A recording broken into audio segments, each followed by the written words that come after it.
So mga tol, matapos nga po nating maibalita na sinabi ng asawa ni Nonito Donaire Jr. na si Rachel Donaire na nakarma itong si Mike Plania dahil sa back-to-back na itong pagkatalo. Una nga pong natalo si Mike Plania mga tol kay Elijah Burst noong nakaraang taon kung saan knockout sa round 3 ang sinapit niya.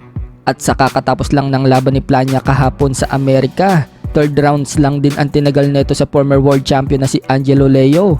Bukod nga po kay Rachel Donaire mga tol, nagsalita na din si Nonito Donaire Jr. Kinongrats nito si Angelo Leo sa pagkapanalo nito kay Plania sa pamamagitan ng knockout. Napag-alaman nga po natin mga tol, naka-sparring partner pala ni Donaire itong si Angelo Leo at chess match daw ang naganap sa sparring nila. So mukhang ang susunod na babantayan naman ng Donaire couple ang laban ni Raymart Gaballo ngayong February 13 sa Pasay City kontra sa Thai fighter na si Pai Parub. Si Nonito Donaire Sr. po kasi ang nagte-train dito kay Gaballo.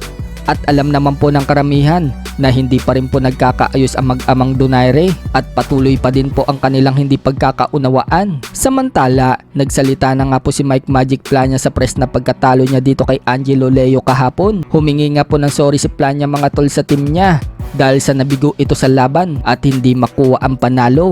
Ganun pa man, nagpasalamat naman siya sa kanyang boss na si JC Manangkil at sa iba pa niyang ka-team sa pagbigay daw ng suporta sa kanya. Sa kabilang banda naman mga tol, bigla nga po nagka-interest itong dating nagpa-knockout din kay Mike Plania na si Elijah Pearce dito kay Angelo Leo. Paliwanag ni Pearce mga tol, gusto daw niya makalaban si Angelo Leo kapag umakyat na daw siya ng 126 pounds or featherweight division. Ito daw ang una niyang lalabanan. Malakas talaga ang kumpiyansa nitong si Elijah Pearce mga tol. Lahat kasi ng malalakas gusto niyang kalabanin. Hinamon na nga po nito si Casimero, Naoya Inoue at lahat ng nasa top sa Super Bantam. At ngayon naman, gusto din niyang labanan itong si Angelo Leo.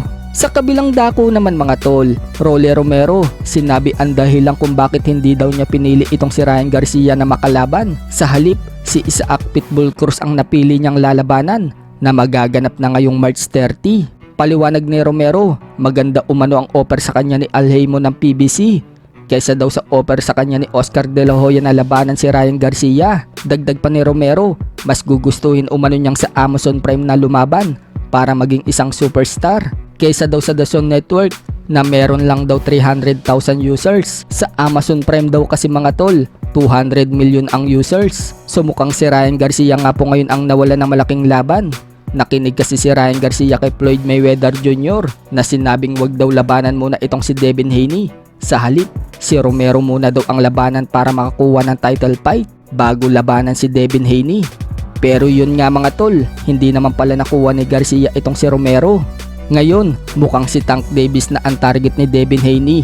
Napag-alaman kasi natin mga tol na binunyag ni Devin Haney na sinabi umano nito kay Tank Davis na willing siyang labanan si Tank Davis sa parehong offer noon ni Tank Davis kay Ryan Garcia. Sa ibang balita, Mayweather, sinabi sa isang video mga tol na kumikita daw siya ng $300 million buwan-buwan sa bago niyang investment. How in 36 months, of course, with one of my new investments, I would be making 300 million a month. But what investment is that? just in real